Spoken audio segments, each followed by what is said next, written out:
Hi, welcome back to Echoes and Edges, the Broken and Beautiful podcast.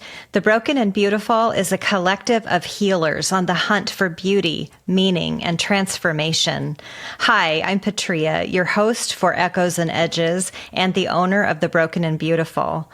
Today I'm joined by Ro Elliott. Ro is a story and Enneagram coach trained through the Allender Center and by the work of Suzanne Stabile and Ian Cron.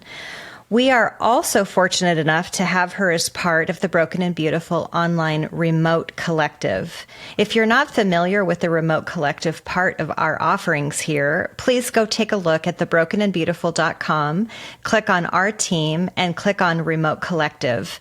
You'll find Ro there with her bio and information and a way to connect with her as well. We are resourced with profoundly gifted, skilled, and experienced coaches who long to offer back what they've been given. And Ro is one of those lovely people that we have. So welcome, Ro. So glad to have you. It's great to be here, Patria. Thanks for having me. Yes, so happy to. What would you like the listeners to know about yourself? Just a few things you'd like to share today. All righty. Let's see. I've been married to my husband for, I think it's 44 years. We're going on 44, I think. We've known each other since we were 15. Long time. A long time. Long time. So numbers don't mean a whole lot anymore. But we have 5 adult children, 4 with whom are married. I have 10 grandchildren. Wow. And that just lights my life up. I love it. It brings me so much joy.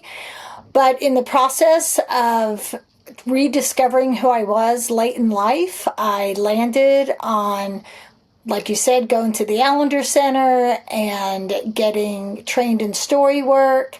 And then I landed and did the deep dive in the Enneagram. And absolutely love it. It's my passion, and I love helping people rediscover who God created them to be through the lens of the Enneagram. Yeah. Oh, I love that. And so just so happy to have you here, Ro, and so grateful for your the coaching that you do and the lens that you bring as a type 2 into the world as an Enneagram type 2 and as a coach, because I know that type 2s come with big hearts, and you're coming today with that as well. And I'll just say at the outset, too, that I am an Enneagram type 9. And so in our discussion today on the Enneagram and defenses, we're going to talk about the ways that Enneagram types have a way of survival, but we're also going to talk about how grace draws us out of our patterns. Without awareness, we are driven by forces we don't always recognize. Stories and defense systems that once protected us, but now quietly lead our lives from the background. And as we move toward the holiday season, the Thanksgiving and Christmas and New Year's holidays that are full of so many different things, there's usually a mix of joy and exhaustion and memories, sometimes good, sometimes hard. And so we wanted to offer this conversation as both mirror and invitation, because this time of year can stir the old patterns that help us belong, stay safe, or stay unseen, whatever the case may be. And the Enneagram gives language to those defenses in a really direct way. It's very helpful language. And these defenses are ways that we've learned to guard our hearts and manage our world. And so, again, in this episode, we'll explore these defense systems of the 9 Enneagram types through story and conversation. And our hope here is that awareness would meet you not with shame, but with grace, the kind of grace that gently draws us out of our patterns and back toward presence, empowerment, agency, and choice.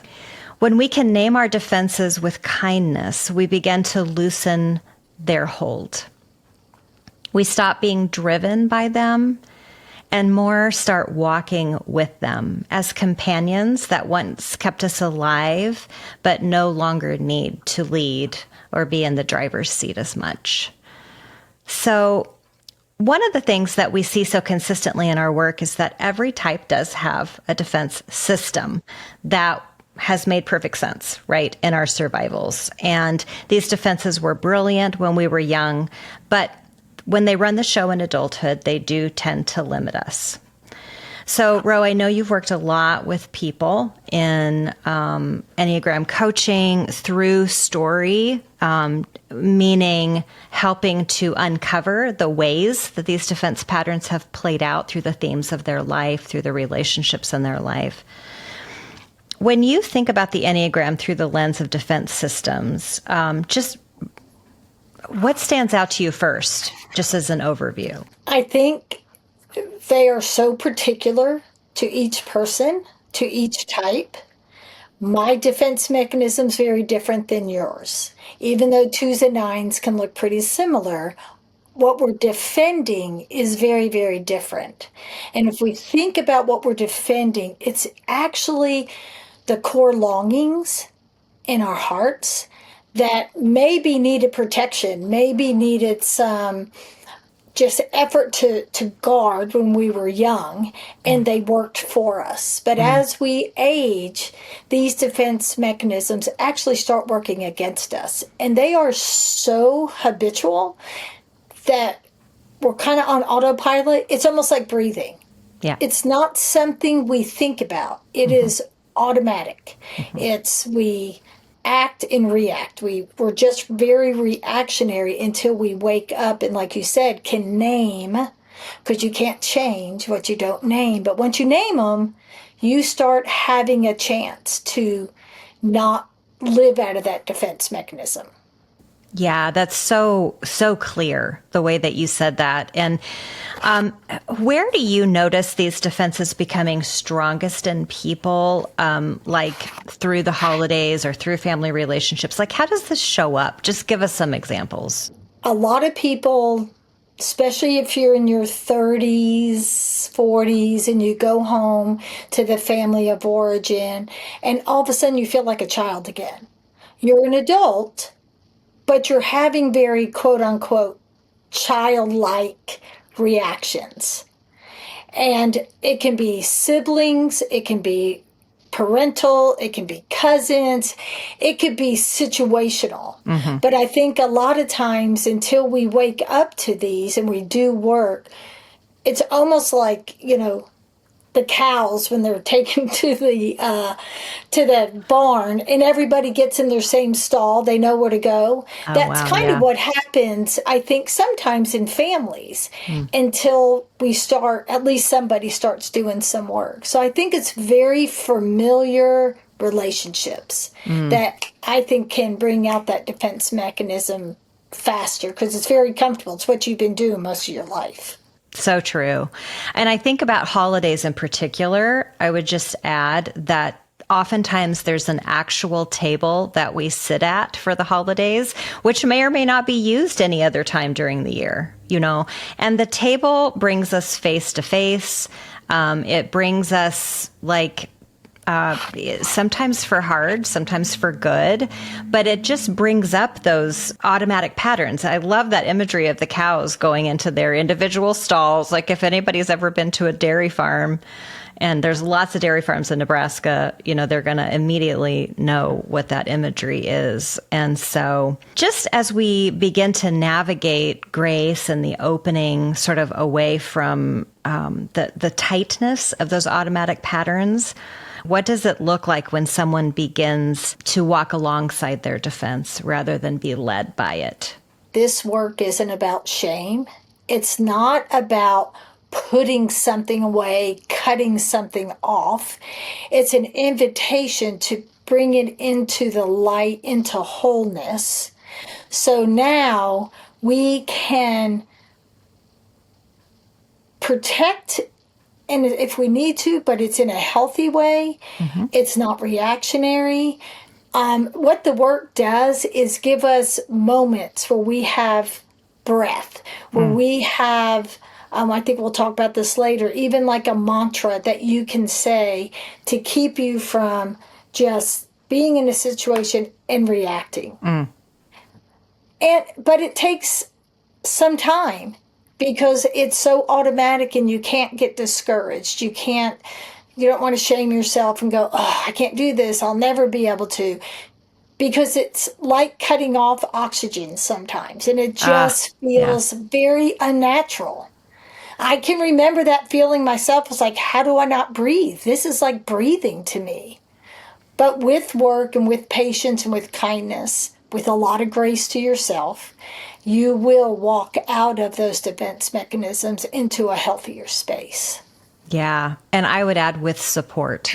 Because Yes. we can't do it alone, right? Mm-hmm. We just can't. At least I have never been able to figure that out. If anybody has a way to do that, please let me know, because that's as an avoidant type 9. I prefer to just figure it out on my, withdraw and figure it out all on my own and then come back. But it just doesn't work well that way. So we really need support. And I want to say this too, that coming face to face with somebody like a coach like you is going to potentially increase the shame for a minute, right? But we have to be able to increase those feelings of deficiency or need in order to be seen with eyes of care and support and tenderness in order to heal from it. So I just want to make that comment too, because it can feel so counterintuitive to reach out.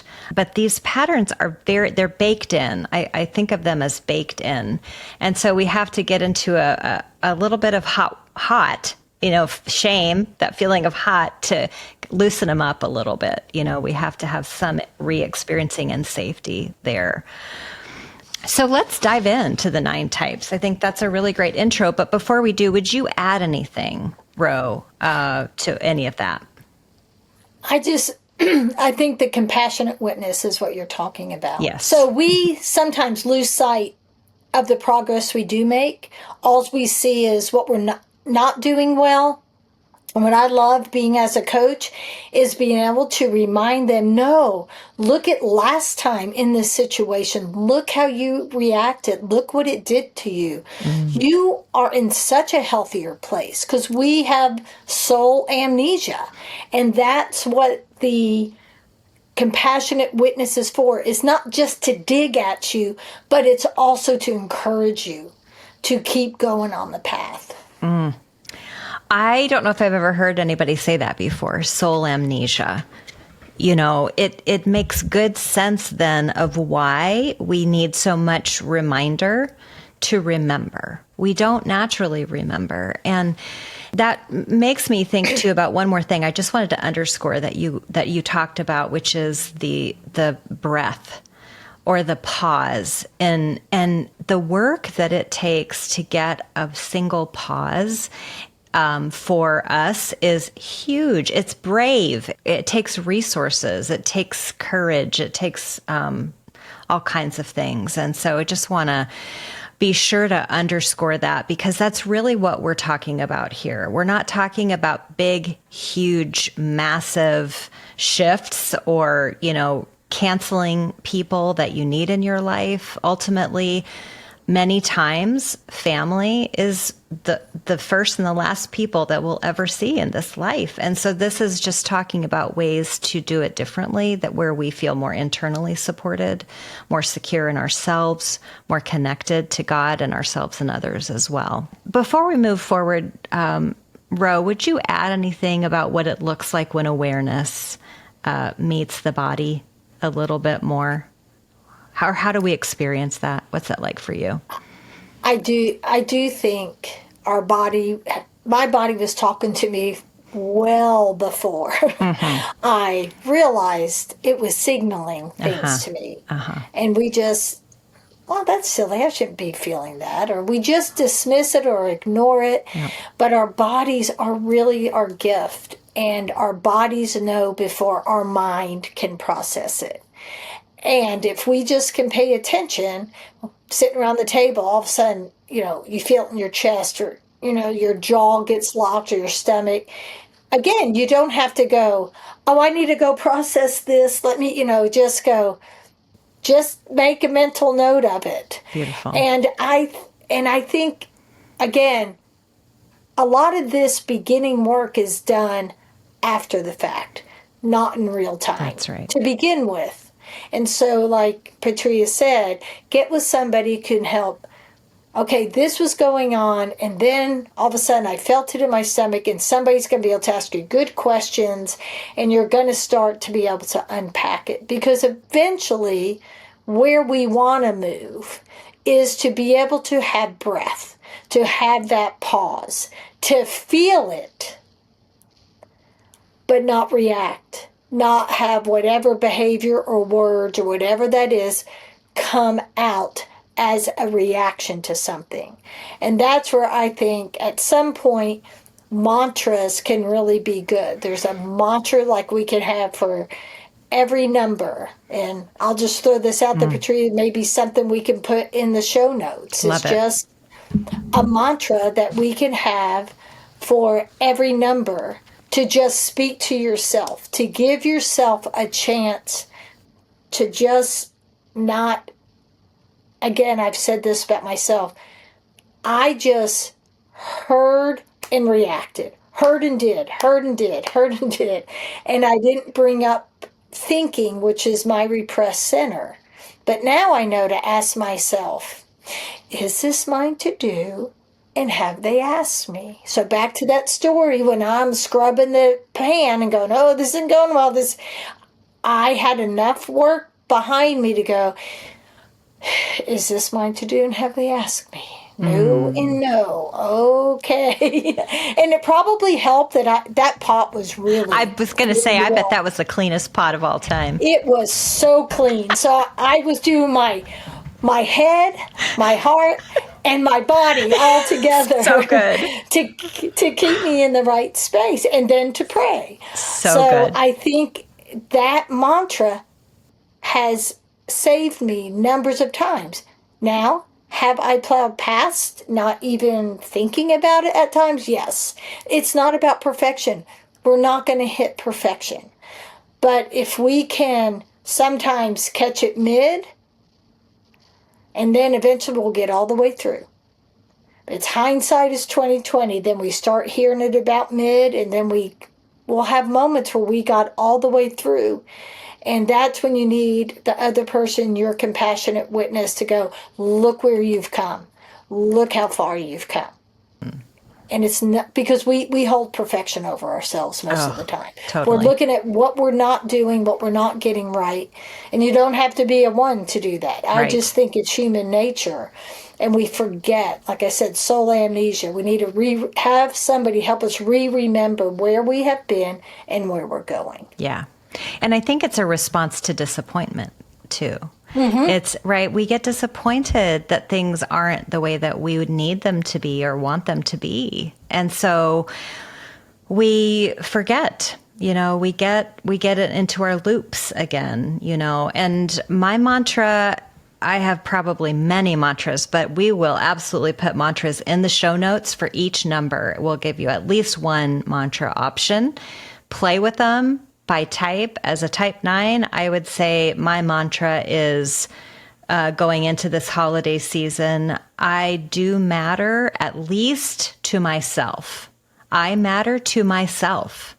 And that's my mantra going into this, So play with that. Look at what we'll have for you. And remember that this ability, this agency, this movement of growth, which we're after. We're after something here, right? We're after feeling better, feeling more peace, feeling true peace, true harmony. We have so much polarization and conflict and real threat going on in the world right now. We're in a big time of crisis. And remember that even in this big time of crisis, agency and the breath is so important. It might be the most important. I have said before, I stick by regulated nervous systems are what the world needs most.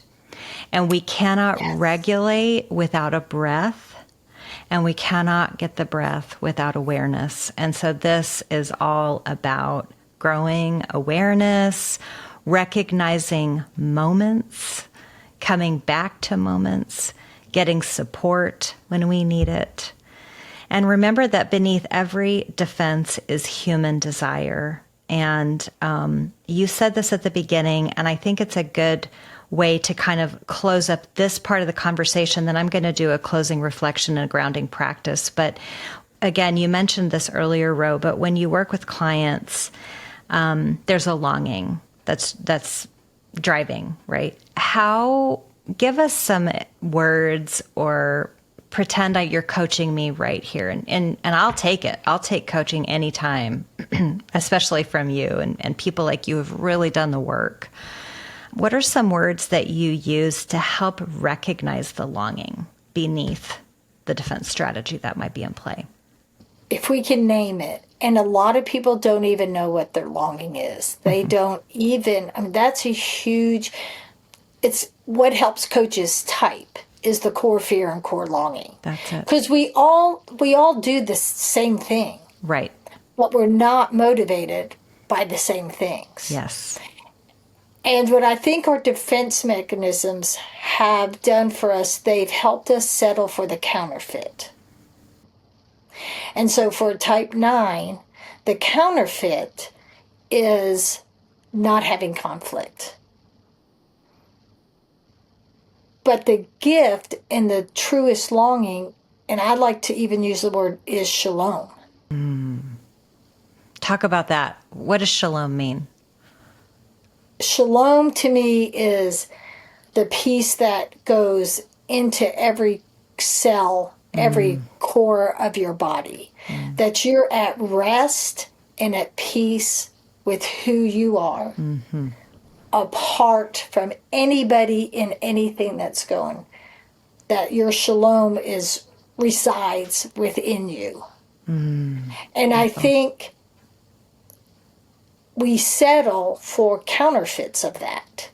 And we let that counterfeit satisfy us. But when we do the work, the counterfeit starts not fitting anymore. It's not satisfying the way it used to. Yeah. And that's what helps us propel us forward to go toward going back almost to Eden. Going, in one sense, going back to Eden, where true shalom is, where true love is, where true joy is. When you look at all the things that each Enneagram number has, it's really back in the essence of who we are. That's a good word. We have to let go of the counterfeit. You can't hold on to it and find the true gift of your longing and let that be met inside you. And that takes us to the true gift of type. You know, the true gift of the type 9 is genuine peace. It's shalom. When you said shalom, like what I thought of was alignment. Head, heart, body, soul, all the parts of me are in alignment and working together. And there's a sense of rest, true rest. And so as a type 2, what is shalom like for a type 2? What are those? Because we get touch points with it. What is it like for a type 2? To know that I am in every cell of my body, loved. That the way I vision it is like when you give birth to a baby, if you've given birth to a baby. Yeah. There's nothing that baby has done. Well, if anything, they've caused you some pain. But the love I just think the love that pours out to a newborn baby that's the picture of God's love for us. And there's nothing our kids could do to earn that love. It just is. It's a fact. And when I settled that within myself, that was my game changer. It changed so much of the trajectory of my life because I wasn't going out there like an orphan. Am I loved? Am I loved? Am I loved? Fill my bucket that had holes in it, Yeah. God came and filled the holes. Now, people can pour, because I think we're supposed to. Yeah. Give love and be me to bring peace to you. That's part of community. Yeah. But I wasn't an orphan begging for it anymore. Yeah. I hear you talking about like a settledness. There's a settling of my value. And that Yes. feels like boundaries to me too. Like there's Yes. there's a non-negotiable, and that's taken decades for me to come to, right? But there's non-negotiables about, how I'll be in relationship. And one of them is being dismissed or being disrespected. That's a non-negotiable. And so it's sort of these ways, but all of that's an inside job. But so it's these ways that we find our way back to ourselves, back to our home base, and we really can trust that. That feels like shalom to me. I think you mentioned Eden or the beginnings, that place where there's perfect communion between ourselves and God and man and the world, the earth, the animals, all the things. And so that, may you understand that you might get touch points with Eden as you go into this holiday season.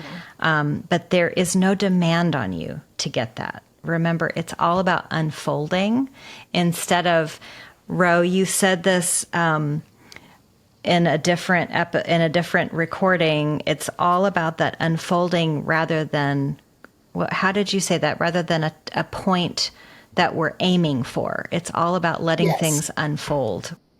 It's an unfolding grace that comes to us instead of us going out to achieve something.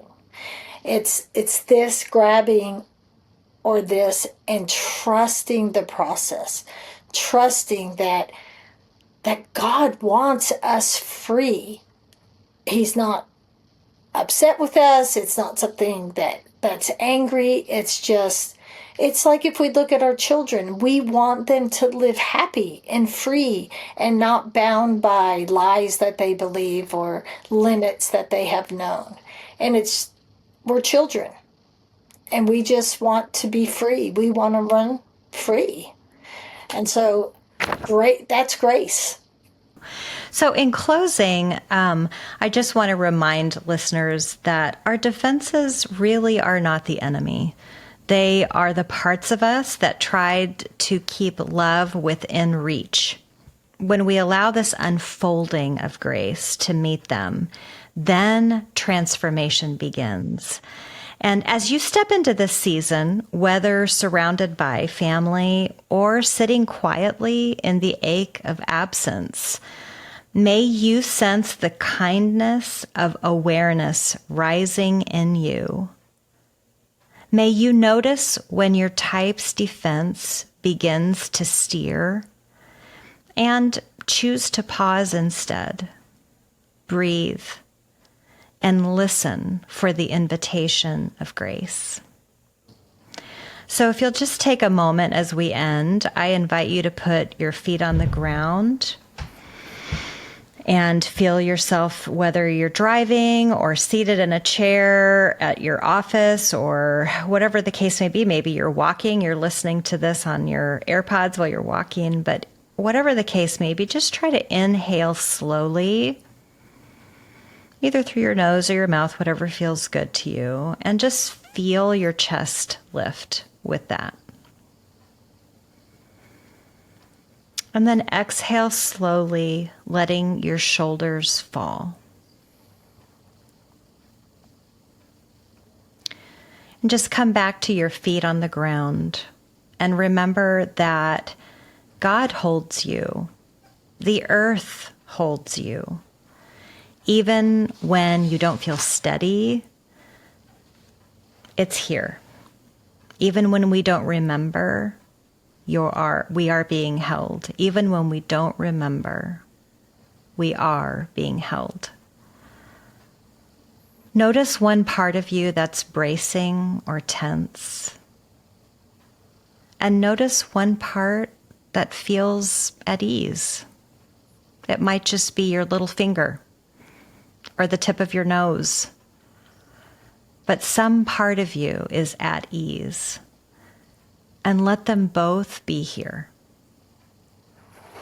Now, put your hand on your heart if it feels okay, and just gently, quietly say to yourself, I am allowed to soften, and I am safe enough to be aware.